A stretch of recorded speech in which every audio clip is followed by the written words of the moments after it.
Փորձենք հասկանալ, թե ինչով է պայմանավորված այն հանգամանքը, որ Փաշինյանը հենց հիմա է գնում Թուրքիա Էրդողանի հրավիրով, հաշվի առնելով նաև, որ 3 Ալիևներ այնտեղ գտնվում, եւ ընդհանրապես այս այցից ինչ սպասել։ Նախ անդրադառնամ, որ Ալիևի այցելությունը պատահական չէ։ Մենք արդեն գիտենք, որ մշտապես հայ-թուրքական հարաբերությունները արդեն գրեթե 90-ականներից հետո դարձել են հայ-ադրբեջանական հակամարտության գերին, այսինքն գիտենք, որ Հայաստանի եւ Թուրքիայի սահմանը փակվեց հենց այդ հակամարտության շրջանակներում, երբ հայկական ուժերը կարողացան ազատագրել մի շարք հայկական նախկին հայկական տարածքներ, եւ միջև նույնիսկ առաջին հայ-թուրքական հարաբերությունների կարգավորման փորձի ժամանակ, երբ արդեն ճանապարհային քարտեզը պատրաստ էր, երբ ստորագրվեցին, սակայն կրկին Ադրբեջանը կարողացավ վիժեցնել գործընթացը։ Այսինքն Էրդողանը այս պահին լավ հասկանում է, որ առանց Ադրբեջանի համաձայնության, այսպես ասենք, մի քիչ ամպագորգոր կհնչի, բայց սակայն դա փաստ է, առանց Ադրբեջանի համաձայնության ինքը ուղիղ ձևով չի մտնի Հայաստանի հետ հարաբերությունների կարգավորման այդ գծի մեջ։ Դրանով է պայմանված մեկ օր առաջ Ադրբեջանի նախագահի հետ հանդիպումը եւ ամենայն հավանականությամբ արդեն Էրդողանի համար հստակեցված են այն գծերը, այն շրջանակը, որի այսպես ասենք թեմայի մեջ կլինի Հայաստանի վարչապետի հետ այդ հանդիպման օրակարգը։ Մենք այս ընթացքում մշտապես լսել ենք Թուրքիայի պաշտոնական դիրքորոշումը, որ մինչև հայ-ադրբեջանական պայմանագիրը չկնքվի, խաղաղություն չհաստատվի, այսինքն Հայաստանը ընդառաջ չգնա եւ չընդունի այն պայմանները, որը Բաքուն է դրա համար առաջ քաշում, ապա հայ-թուրքական հարաբերություններում որևէ առաջընթաց չի լինի։ Այստեղ կարևոր հարց է առաջանում, բնական է, որ Ադրբեջանը շարունակելու է պնդել իր այդ դիրքորոշման վրա։ Արդյոք Ադրբեջանի ազդեցությունը այնքան մեծ է Թուրքիայի վրա, որ Թուրքիան որևէ պարագայում չի կարող փոքր-ինչ Ադրբեջանի կամքին հակառակ գնալ, եթե ենթադրենք ցանկություն ունի Ադրբեջանից առանձին խաղ տանել եւ Հայաստանի հետ ինչ-որ հարաբերություններ ունենալ։ Գիտեք, բնականաբար Թուրքիան կարող է այդ ամենը անել, սակայն Ադրբեջանի հետ իր հարաբերություններն ավելի թանկ են, ավելի արժեքավոր են Թուրքիայի համար, քան Թուրքիայի համար Հայաստանի հետ հարաբերությունների կարգավորման գործընթացը։ Դե բնականաբար հաղթում է առաջին իմ նշված թեզը, այսինքն Թուրքիան ի վերջո շարունակում է ենթարկվել Ադրբեջանի պահանջներին։ Սակայն ինչն է այստեղ հետաքրքրական, որ ինչեր կանչել Էրդողանը Ալիևին կամ հրավիրել, այսպես ասենք, որպեսզի կարողանան ինչ-որ միջանկյալ լուծում գտնեն, որպեսզի հանդիպումը Էրդողան-Փաշինյան հանդիպումը ունենա շոշափելի արդյունք, այսինքն հանդիպումից հետո ինչ-որ առաջընթացի մասին հայտարարվի, ոչ թե ուղղակի հանդիպեցին, որոշեցին շարունակել շփումները, ինչը որ մի քանի տարի տեղի է ունենում երկու կողմի բանագնացների հանդիպումներից հետո։ Սակայն այս պայն մենք չգիտենք իրականում Էրդողան-Ալիև հանդիպման արդյունքը, վերջնականում ինչ են համաձայնեցրել, ինչ պետք է Էրդողանը Փաշինյանի հետ խոսի, սակայն մի բան պարզ է, որ Ալիևի հետ համաձայնեցված է լինելու ամեն ինչ։ Դրանից կարելի է ենթադրել, որ որևէ լուրջ պայմանավորվածություն առնվազն այդ սահմանը մասնակի բացելու ուղղությամբ, որ այդ որոշումը կյանքի կոչվի, չի լինի նման համաձայնություն։ Գիտեք, ես ինչպես նշեցի, կարծում եմ կփորձի Էրդողանը եւ մեր վարչապետ Նիկոլ Փաշինյանը ինչ-որ միջանկյալ բան գտնեն, որպեսզի դրական ինչ-որ քայլ լինի հայ-թուրքական հարաբերությունների կարգավորման մեջ, որտեղ մինչ հիմա, ինչպես տեսանյութում նկարագրեցիք, որևէ առարկայական բան չի կատարվել հայ-թուրքական հարաբերությունների կարգավորման գործընթացում։ Հայտարարվեց ամպագորգոր, սկսում ենք, լավ է գնում, ամեն օր տեսնում ենք իշխանությունների տարբեր պաշտոնյաների արձագանքը, որ մշտական կապի մեջ են, բայց արդյունքը ամեն ինչ չափվում է արդյունքով։ Հայաստան եւ Թուրքիայի միջև 0 արդյունք կա հարաբերությունների կարգավորման մեջ։ Նշանակում է ոչինչ չկա։ Անկախ նրանից դու ինչ ձևով ես շփվում Թուրքիայի համապատասխան մարմինների կառույցների հետ։ Երեք Մարաշում տեղի ունեցած այդ ադրբեջանական թաղամասի բացման ժամանակ, երբ որ Էրդողանը ելույթ ունեցավ, իր ելույթի վերջում ուշագրավ է, որ այսպես կոչված Խոջալոյի ցեղասպանության կոտորածների թեմային անդրադարձավ, ինչ որ բանաստեղծություն հնչեցրեց եւ դա Փաշինյանի այցից առաջ։ Դա պատահական է, թե սա Թուրքիայի նախագահի կողմից ինչ որ ուղերձ համարել Հայաստանի ղեկավարին, թե դա Ալիևին ուղղված ուղերձ էր իրենց տեսանկյունից դրական իմաստով նրա մտահոգությունները փարատելու։ Բնականաբար դա Ադրբեջանի ժողովրդին ուղղված ժեստ էր Փաշինյանի հետ հանդիպումից առաջ։ Ադրբեջանի ժողովրդին եւ բնականաբար Ադրբեջանի նախագահ Իլհամ Ալիևին։ Փաշինյանը այս ընթացքում հայտարարել է, որ ցեղասպանության հարցը օրակարգում չէ, Արևմտյան Հայաստանի վերաբերյալ հայտարարություններն էլ քաջ գիտենք եւ նաեւ մնացած դիրքորոշումների փոփոխությունը։ Այս պարագայում ինչ որ վերաբերում է բուն հայ-թուրքական հարաբերություններին, ադրբեջանական կողմի հարցերը դեռ մի կողմ դրած։ Այս պայդրությամբ էլ ինչ հարցեր կան, որոնց վերաբերյալ թուրքական կողմը հնարավոր է նախապայմաններ ներկայացնի։ Գուցե դա հրապարակայնորեն չհնչեցվի, բայց հնարավոր է դրանք քննարկում են փակ հանդիպումներում, փակ դռների հետևում։ Արդյոք դա կարող է կապ ունենալ ընդհանրապես Իրանական սահմանադրության փոփոխության հետ։ Թուրքիան չունի սահման, ինչքան զիջես, այնքան պահանջելու է, տեսնելով ինչքան է Հայաստանը պատրաստական, ինչքան շատ է պատրաստական Թուրքիայի հետ հարաբերությունների բարելավման ու կարգավորմանը եւ ինչքան կարող է գնալ։ Այսինքն Թուրքիան միջև վերջ պնդելու է միջև վերջ ձգտելու է ստանալ առավելագույն զիջումները Հայաստանից։ Թե այդ զիջումները միջև ուր կհասնեն, արդեն կախված է մեր իշխանությունների պահվածքից։ Բայց իհարկե Թուրքիան ունի դեռ բավականին շատ պահանջներ, որոնք ասացի արդեն կախված կլինեն մեր իշխանությունների վերաբերմունքից, միջև որտեղ կարող են զիջել եւ ուղղակի լինել սկզբունքային ասել վերջ։ Սա արդեն դուրս է տրամաբանական տրամաբանության շրջանակներից։ Այսպես կոչված Զանգեզուրի միջանցքի հարցը կարող է լինել այդ պայմաններից մեկը, որովհետև ոչ միայն Թուրքիան մշտապես խոսում է դրա մասին, այլ ընդհանրապես երևի մոտ 2 շաբաթ առաջ էր, որ Էրդողանը հայտարարեց Իրանն է խանգարում, կրկին հայտարարեց, որ Իրանն է խանգարում այդ միջանցքի ստեղծման եւ մեծ հաշվով կոչ էր անում, որպեսզի Թեհրանը մեղմի իր դիրքորոշումը այս հարցը լուծվի գնա։ Ավելի վաղ էր թուրքական կողմը հենց նախագահ Էրդողանը նման հայտարարություն արել։ Արդյոք այս հարցը հիմա Թուրքիայի առաջնահերթությունների թվում է եւ կարող է կարևոր նախապայմաններից լինել Հայաստանի հետ հարաբերությունների բանակցություններում։ Թուրքական աշխարհի միավորումը մշտապես Թուրքիայի առաջնահերթություններից է, անկախ ժամանակաշրջանից։ Մշտապես։ Ուղղակի ցավոք սրտի այս պահին Իրան-Իսրայել այս հակամարտությունը մենք գիտենք, որ հասկանում ենք, թուլացնում է այս պահին թուլացնում է Իրանի զգոնությունը մեր տարածաշրջանի նկատմամբ եւ թուրքական կողմը կարող է դա օգտագործել Փաշինյանի հետ հանդիպմանը, ճնշելու գնալ զիջմանը եւ ստիպելու,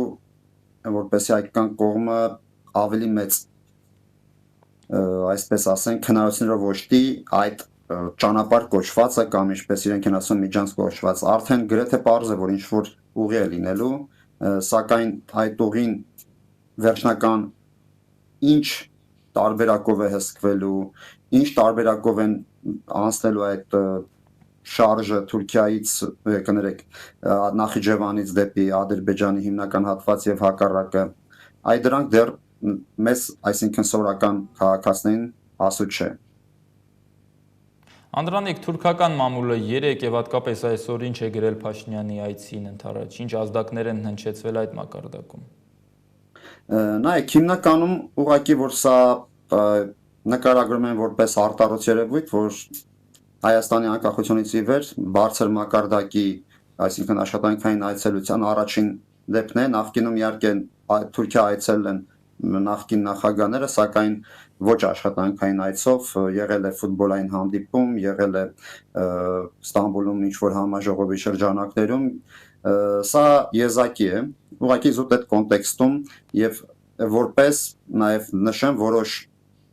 վերլուծաբաններ, որ թուրքական կողմի հաղթանակներից մեկն է, որ կարողացան Արցախյան պատերազմում ստիպել Հայաստանին պարտվել, որը նաև ինչը ցավալի է մեր համար, նշեցին, որ Արցախյան պատերազմում թուրքական կողմի հաղթանակով վերջ դրվեց նաև ցեղասպանության ճանաչման այդ արշավին։ Այսինքն իրենց համար հաղթանակի, այսպես ասենք, տեսքով են սա ներկայացնում, որ Փաշինյանը Հայաստանի վարչապետը այցելում է Թուրքիա այս համատեքստում։ Անդրանիկ, միջազգային մամուլն էլ է շատ ակտիվ անդրադառնում Փաշինյանի այս այցին, BBC ռուսական ծառայությունը օրինակ նման հոդված է հրապարակել, ես վերնագիրն ընթերցել։ Հայաստանի եւ Թուրքիայի առաջնորդների պատմական հանդիպում Ղարաբաղում պատերազմը փակեց ցեղասպանության թեման, այսպես է վերնագրված անդրադարձը եւ մասնարարպես նշված է մեջբերեմ մի հատված, որ երկու երկրների դիրքորոշումների մերձեցումը սկսվեց Փաշինյանի լայնածավալ զիջումներից հետո։ Ղարաբաղը որպես Ադրբեջանի մաս ճանաչելը, հարևանների նկատմամբ տարածքային պահանջներից հրաժարվելու մասին հայտարարել եւ ցեղասպանության հարցը օրակարգից անելը նշանակում են, որ Հայաստանի եւ Թուրքիայի մեջ սկզբունքորեն այլևս խանգարող հարցեր չկան հարաբերությունները կարգավորելու համար եւ հիմա Հայաստանի խնդիրն է հասնել նրան, որ Ադրբեջանի պահանջները եւ գործընթացը տարանջատվի հայ-թուրքականից։ Արդյոք դա կստացվի, արդյոք Թուրքիան պատրաստ կլինի դրան, դեռ հարցը գրում է հոդվածագիրը։ Այսինքն նաեւ միջազգային անդրադարձերում է շեշտադրվում այս հանգամանքը, որ Հայաստանը որքան էլ զիջումների է գնացել, սակայն թուրքական կողմից դեռ որևէ պատրաստակամություն չկա գնալու առանձին կարգավորման կամ առնվազն սկզբնական քայլերի։ Բնականաբար ճիշտ է, դրա մասին մի փոքր նաև ինչ որ կարդացիք, մենք խոսեցինք այդ խնդիրների մասին։ Ի վերջո ես մինչև հիմա շարունակում եմ զարմացական, այսպես ասած, արտահայտվել հայկական կողմի այդ բուռն ցանկությունը, միակողմանի այդ բուռն ցանկությունը արագ կարգավորել Թուրքիայի հետ հարաբերությունները, բացել սահմանը, երբ որ դրա թիվ 1 շահառուն հենց Թուրքիան է։ Այսինքն Թուրքիան Հայաստանի հետ Թուրքիայի միջև հարաբերությունների կարգավորման թիվ 1 շահառուն իրականում դե ֆակտո Թուրքիան է։ Ուղղակի իրենք տեսնում են Հայաստանի այս իմ համար անհասկանալի այս բուռն ցանկությունը, այս ոգևորությունը եւ դա բերում է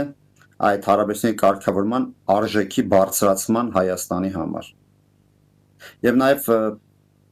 շեշտեմ այս հանգամանքը, որ այս օրերին թեև դա ուզում պատահական ստացվեց, Պարսկաց Իրան-Իսրայել հակամարտությունը այս օրերին սկսվեց, այս համատեքստում մեր վարչապետի այցը Թուրքիա նաև կարևորություն ունի այնքանով, որ կարող է կանխել Ադրբեջանի կողմից հնարավոր էսկալացիան այս խառը ժամանակներում բոլորս գիտենք, որ մշտապես Հայաստանը զգուշանում էր Իրան-Իսրայել հակասությունից, քանի որ Ադրբեջանը կարող է օգտվել այդ քաոսային վիճակից եւ սադրիչ գործողությունների գնալ ընդհանուր միջև Զանգեզուրի Միջանցքի ուժային բացում եւ կարծում եմ այս այցը գոնե մի դրական բան կարող ունենալ կանխել Ադրբեջանի կողմից որևէ հնարավոր սադրանքներ Հայաստանի սահմաններին։ Սա նաև մի փոքր այլ տեսանկյունից էլ դիտարկենք, այն որ թե Հայաստանի, թե Ադրբեջանի ղեկավարները միմյանց հետևից մեկնում են Թուրքիա Էրդողանի հրավիրով նրա հետ քննարկելու տարածաշրջանային հարցեր։ Ավելի լայն կոնտեքստում արդյոք տպավորություն է ստեղծվում, որ Թուրքիան փորձում է հենց այս տարածաշրջանում դոմինանտ խաղացողի խաղի կանոնները թելադրողի կարգավիճակ ամրագրել, որ Հայաստանի եւ Ադրբեջանի ղեկավարները իր մոտ գան հարցերը քննարկելու, պարզելու եւ լուծումներ գտնելու համար։ Գիտեք, բնականաբար այդպես է, դեռ նախկինում 2008 թվականին ռուս-վրացական այդ էլի կրկին լարվածությունից հետո Թուրքիան փորձեց չէ հանդես գալ պլատֆորմ ստեղծելու 2+3 պլատֆորմ ստեղծելու նախաձեռնությամբ, որպեսզի կարողանա Կովկասում դառնա որոշիչ։ Եվ ցավոք սրտի 2020 թվականի նոյեմբերինից հետո Թուրքիայի այդ դերը իրականում, եթե այն ժամանակ ուղղակի հայտարարությունների մակարդակով էր իր դերակատարությունը նշмарվում, հիմա ցավոք սրտի արդեն դե ֆակտո եւ տեսնում ենք նույնիսկ Ռուսաստանն է